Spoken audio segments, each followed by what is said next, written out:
இந்த வீடியோவில் நம்ம சுக்காங்காய் வத்தல் எப்படி வீட்டிலேயே செய்யலான்னு பார்க்கலாம். இந்த சுக்காங்காய் வந்துட்டு தானாக வந்துட்டு வயலில் வந்துட்டு வந்திருக்கும்.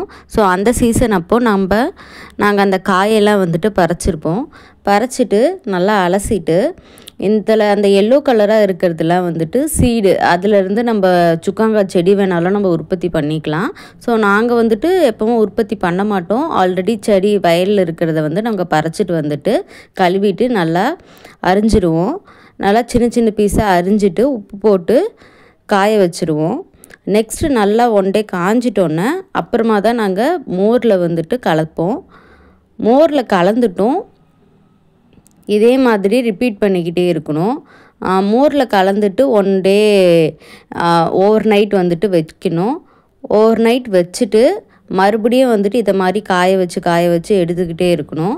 இது மாதிரி நம்மளுக்கு எடுக்க அது வந்து அதோடைய சுருங்கிட்டே இருக்கும். அந்த வத்தலோட தன்மை, அந்த காய் வந்துட்டு சின்ன சைஸாக சுருங்கிட்டே இருக்கும். இது நல்லா சுருங்கிட்டு கம்ப்ளீட்டாக காஞ்சிட்டோன்னே நம்ம டைரெக்டாக வந்து எடுத்து யூஸ் பண்ணிக்கலாம். இந்த வத்தல் வந்துட்டு சுகர் பேஷண்ட்டுக்கு வந்து ரொம்ப நல்லது. ஸோ அதனால் சுகர் வீட்டில் யாருக்காவது இருக்குன்னா இந்த வத்தலை வந்துட்டு நம்ம யூஸ் பண்ணிக்கலாம். தேங்க்யூ.